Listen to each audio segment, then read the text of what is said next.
Corresponde hoy el primer capítulo del libro de Jonás. Ahora que estábamos cantando el primer himno bastante pertinente, dice obedecer. Ese es el- la clave, el principio de, de lo que sucedió allá en el jardín del Edén y continúa pasando hoy en nuestros días, el no obedecer. Ese ha sido el origen del pecado, el no obedecer. Dice la palabra de Dios en el primer capítulo de Jonás.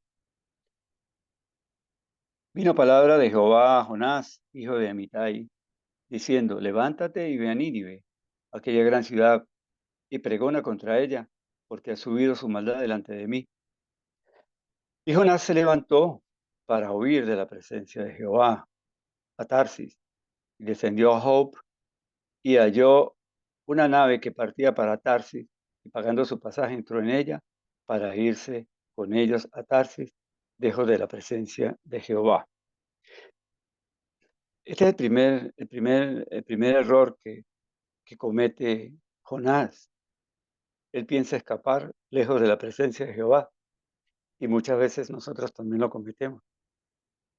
De la presencia de Jehová no se puede escapar nadie, porque simplemente Él está en todos lados.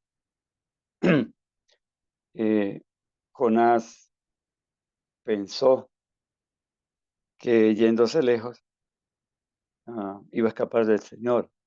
Igual podemos hacerlo nosotros. Y en ese momento, llevados por nuestro propio pensamiento, olvidamos que si escapamos y vamos de un sitio a otro, antes de que nosotros lleguemos a ese sitio, el Señor ya está allá porque Él está en todas partes. Pero Jehová hizo levantar un gran viento en el mar, y hubo en el mar una tempestad tan grande que se pensó que se partiría la nave. Y los marineros tuvieron miedo, y cada uno clamaba a su Dios. Evidentemente estos no eran hebreos, cada uno tenía Dios, un Dios diferente, como hoy en día. Cada persona, cada pueblo, cada persona tiene sus dioses a quien pedirle cosas y en quien confía.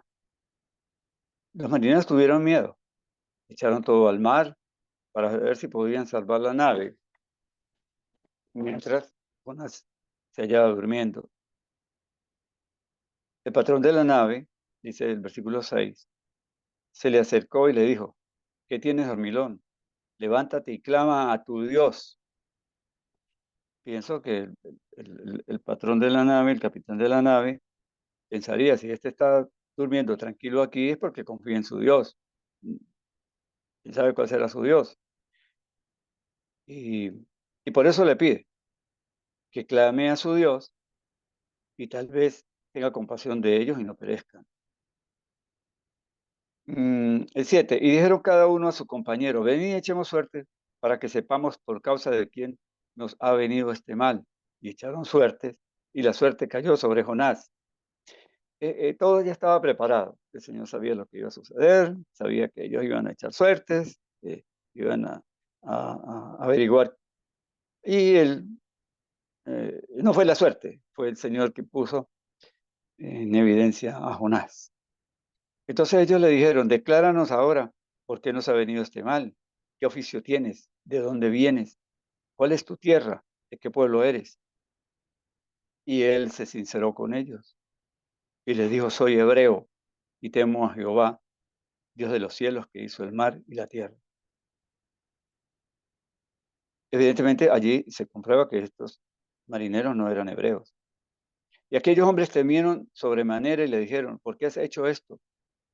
Porque ellos sabían que huía de la presencia de Jehová, pues él se los había aclarado, declarado. Y se preguntaban y le dijeron, ¿qué haremos contigo para que el mar se nos aquiete?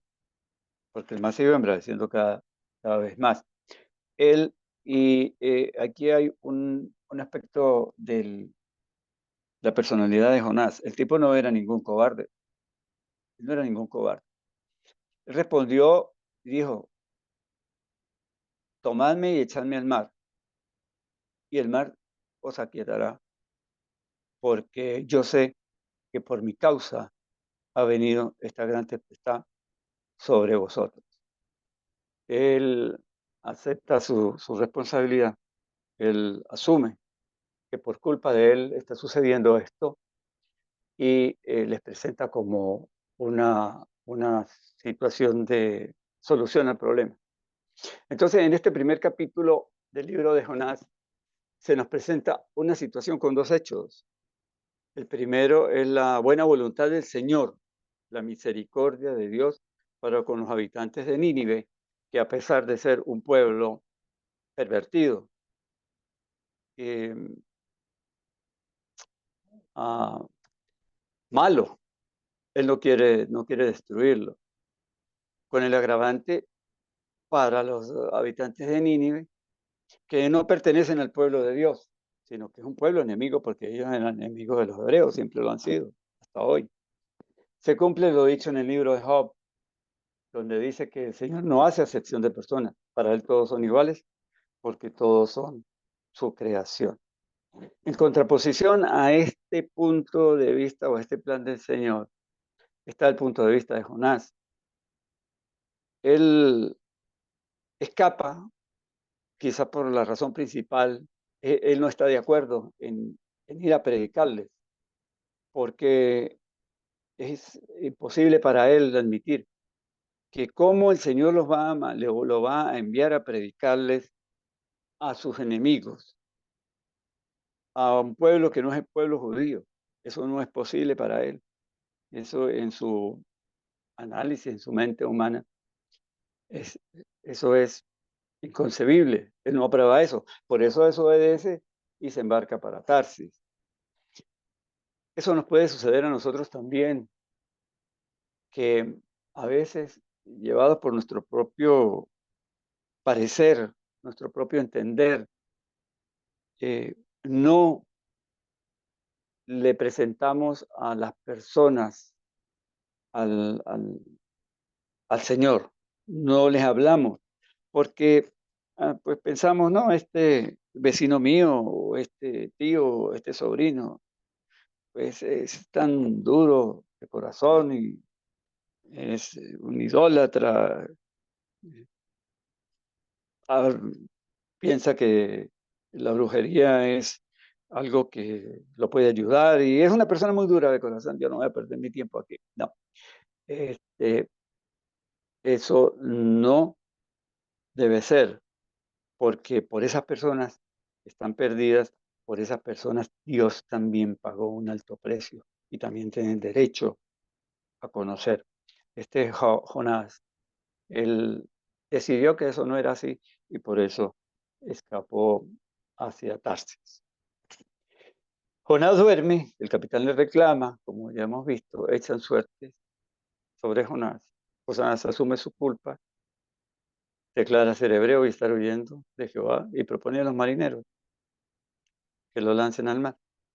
Estos hombres se ve que no son tan malvados, porque de una no lo echaron al mar, sino que dice allí en el versículo 13, dice, y aquellos hombres trabajaron para hacer volver la nave a tierra, mas no pudieron, porque el mar se iba embraveciendo más y más contra ellos. Entonces clamaron a Jehová y vemos aquí una parte muy importante, que unos hombres cuyo Dios no era Jehová, estaban clamando a Jehová debido a una situación apremiante, a una situación que se estaba presentando, en la que estaba envuelta su seguridad, estaba envuelta su vida.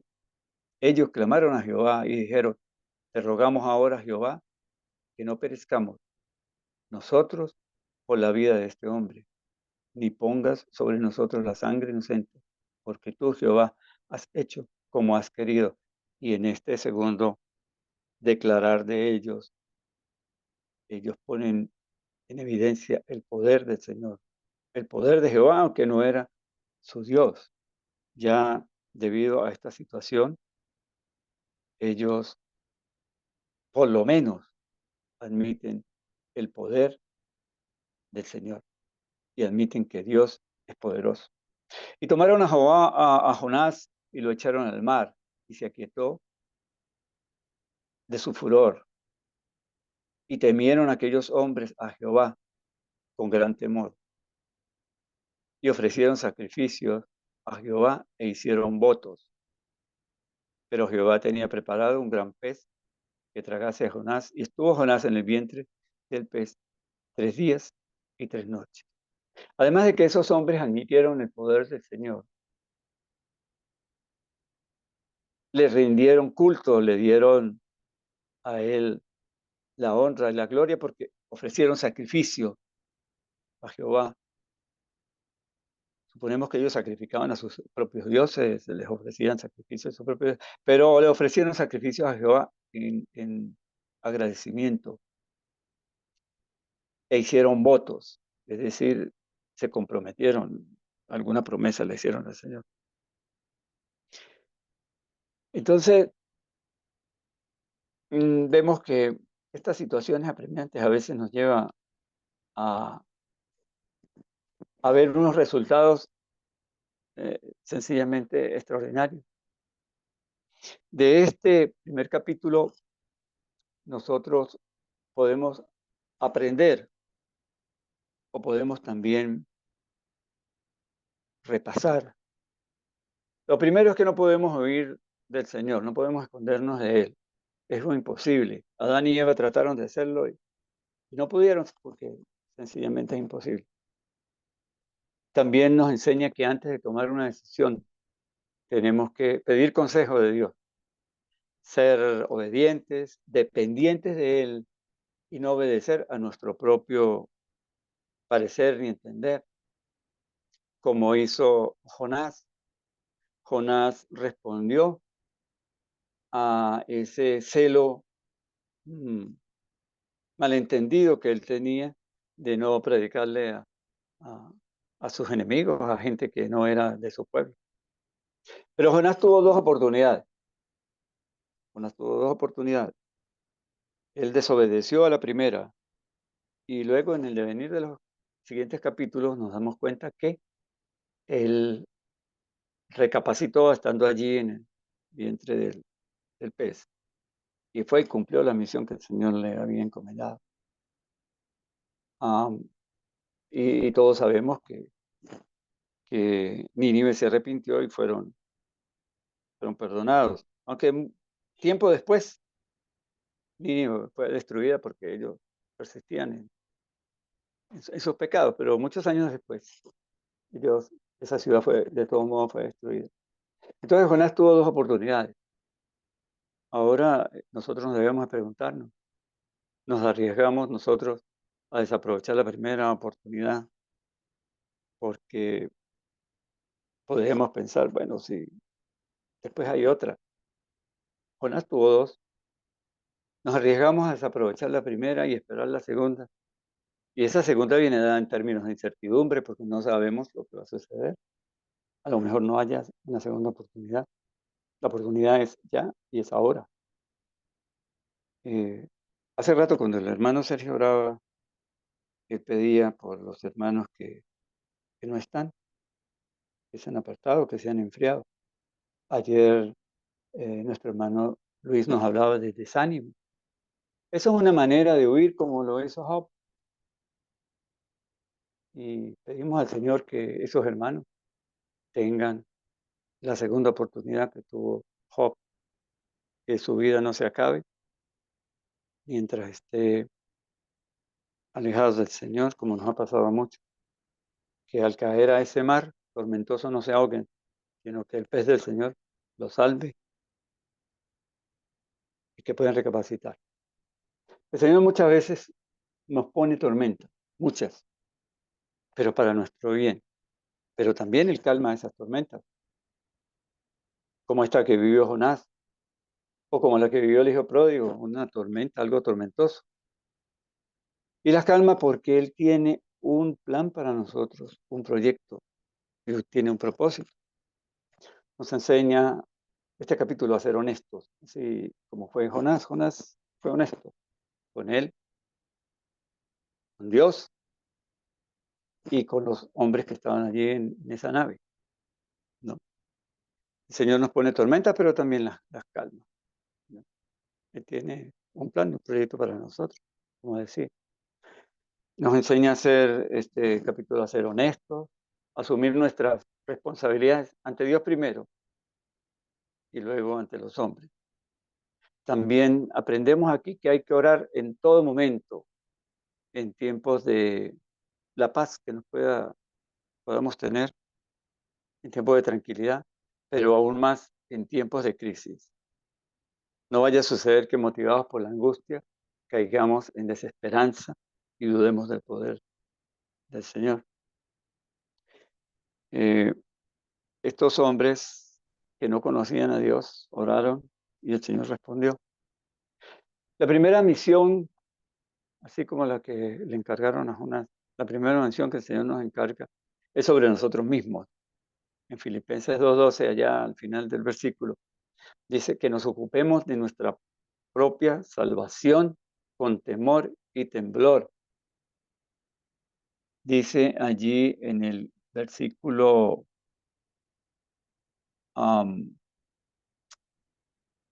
16, dice, y temieron aquellos hombres a Jehová con gran temor.